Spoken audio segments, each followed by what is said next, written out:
A basic Java program can also be written like this. Suppose class example, then I will write my main line public static, this s is small, okay, void main, under the bracket string args, open the bracket here like this curly bracket. Now I will write that syso. So syso is nothing but my system dot out dot println. In this I will write this is an example program and close with double inverted commas like this, same as RC. This is for closing my main program and this is for closing the class, and if I execute this, in the output we will have this thing printed here. So we saw here, now we will be seeing other things also, how we use if conditions and how we use our for condition for loops and all, and write a block of code which is nothing but which is written here. Let us talk about Java now. So Java is a very easy language. First of all, before learning Java, just put in your head that Java is an easy language and it is very easy for you to understand. And yeah, let me be honest with you, if you don't know C++ or C, at least if you know basics, then it's more than enough for you to understand Java. But if you don't know that, then I suggest you or recommend you to like understand that first. But anyways, we'll be seeing the basic itself anyhow. So let us start about Java. So I won't be speaking of the theory part. I'll directly get into the example part. Okay. So now first let me tell the differences. Okay. So Java is nothing but a combination of C and C++ language for you. Okay. So you know, C language is C language is a separate language and C++ is a separate language. In Java, what happens is both these languages are combined. Okay.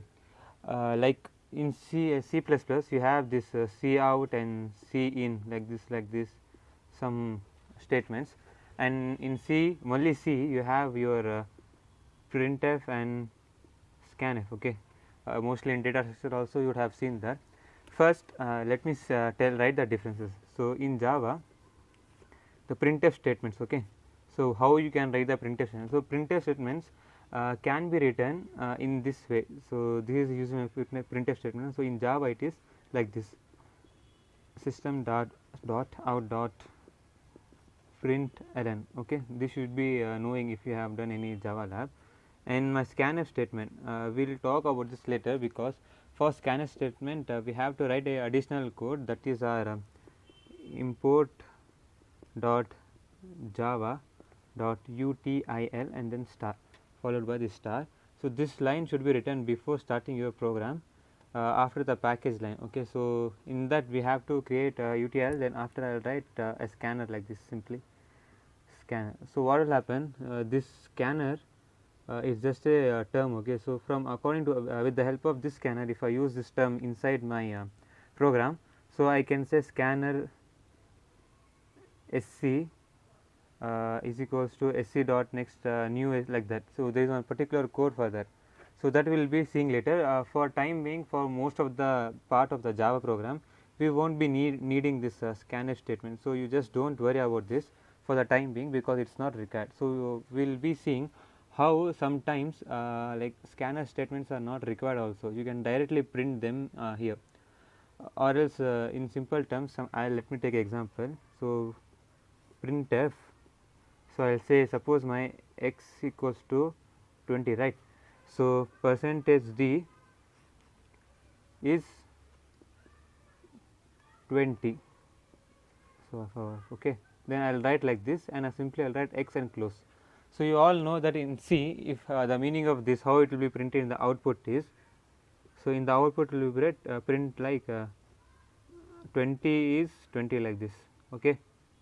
So this number numerical thing is written in this what is a alphabetical term. So how to write this statement in our this system dot out println statement? So it is very simple. So what I will do, first let me write this system dot out dot println. Okay. So now what I will do, I will take different example. Okay. Suppose x was 20, right. Value of x is, okay, So I won't write here percentage d comma x. So what I'll write? I'll write whatever I need to print. I'll write that in my this colon inverted commas. Okay. Then what I will do? I'll write this plus. Then I'll write x. I'll close. Okay. So this plus comes after the bracket. If I write this plus na, if I write the variable, whatever the value of x is na, that will be printed automatically in the output. So let us see how it will be. The output will be. The output will be value of x is 20. So this will be printed in the output. So this is just some basic like some basic knowledge you should know. So let us see one basic program. Yeah, and one more thing, your int main or void main na, how we write in Java, I mean C plus C or C plus, it's like this. But in Java, how we write, let me show you. That is same thing written, but public static void main, in the parenthesis s capital string followed by square brackets args. Okay, and then we will open this the starting of this main like that. Here you will be having your block of code, and we will finish it. So here is one example program. Let me type it right here and explain this one by one. So I have written class sample. So this sample, now first what I have is main program. So public static void main. It's not like your C. Okay, in C what will we write this hashtag include everything whatever, and there we declare int, git and all, and in the main function we call the functions. It's not like that. Okay, so here what we do, here we have classes. We always use class. Okay, in Java every time wherever see, our program always start with class, and we won't be using any like hashtag include and all like those kind of things. So let us see now. Class sample public static void main. So I couldn't write that, so I will write the remaining thing down. S capital string args. I will close and open bracket. So this thing is continuing here. Okay, it's continuing. So first what I wrote, int x comma y.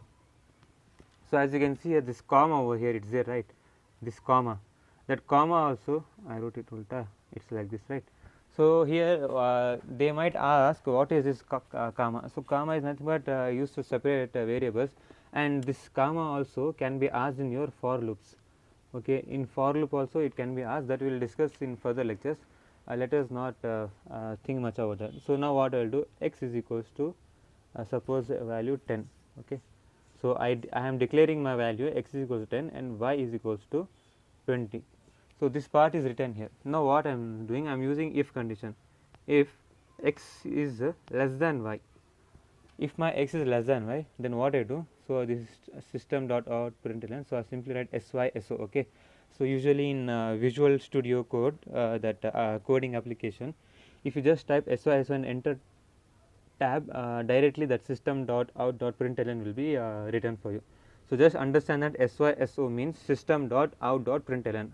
Due to because since I am explaining you, I will be using shortcut. So in this what I will write, x is less than y. Okay, just ignore the spellings due to shortage of space. I am writing like that. Then what I will do, then I will write x is equals to x star 2. Since I am not using any if else or else statement, I am not using my brackets. Okay, if I am not using my bracket, whatever the code comes here, that will all come under my if statement itself. Okay, even not this, if x is less than y, so only this will come. Then what I am doing after this line, x is equals to x star 2. So remember here, I am not using bracket. If I use bracket, na, this will come under this. If I don't use bracket, only this line will be coming under our what to say for immediate, because anyhow both are same, only this coming under this or this coming. Don't get confused here. If x is less than y, I will print x is less than y. Okay, then what I will do, I will change the value of x by multiplying it with 2. So this is nothing but multiplication symbol. So now see here, my x was 10, right? Now this is double lines are nothing but comments. Okay, now x is equals to x star 2, right? That is nothing but 10 into 2 is equals to 20. Okay, now see here, the value of x is 20 and what is the value of y? 20. Now again, if x is equal to y. So, I will check whether the value of x is equals to value of y, then what I will do, I will print x is equal to y. Okay. Then again what I will do, x is equals to x star 2.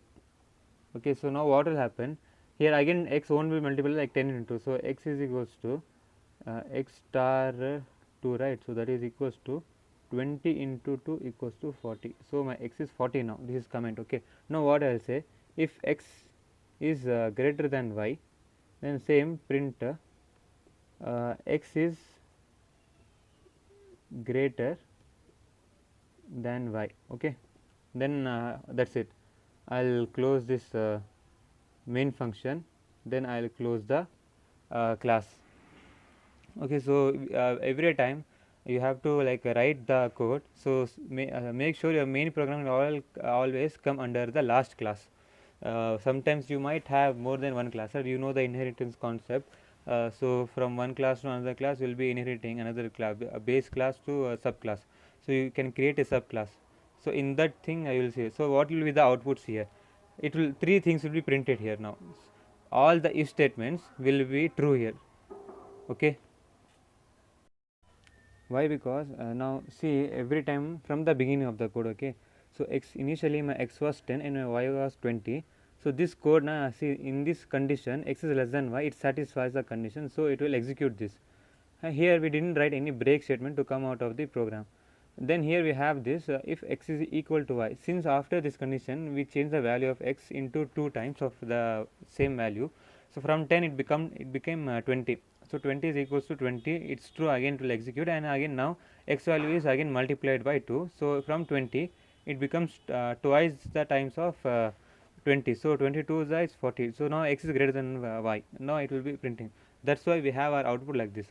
So, similarly, let me take a case now using for loop. Okay.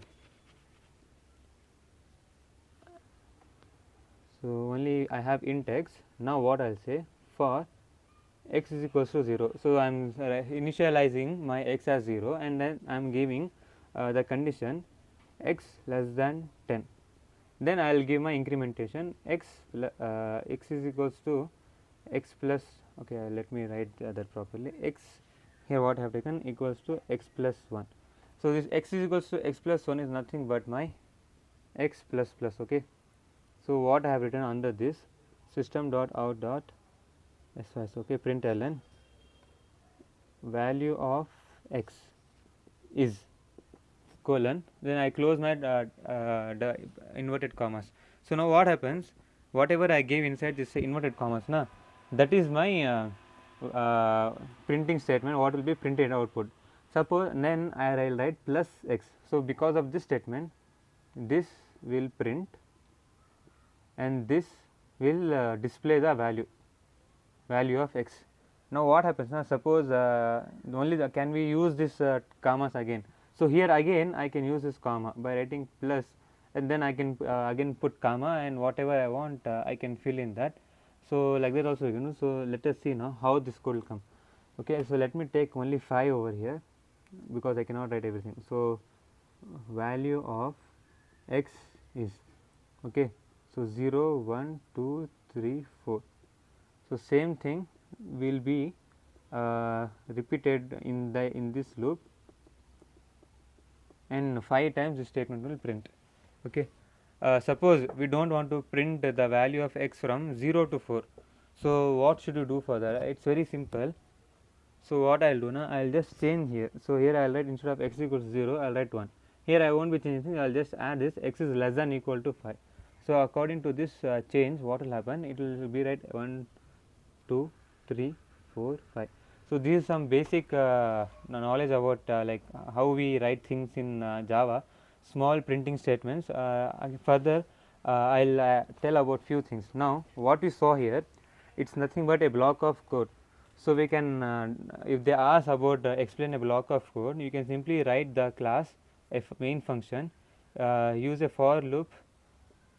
Okay, here argument passing arguments or parameters, then you can write here something printf statement 2 times or some other time.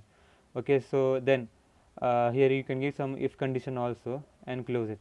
So, whatever is there inside this is nothing but your block of code. Similarly, as you can see here,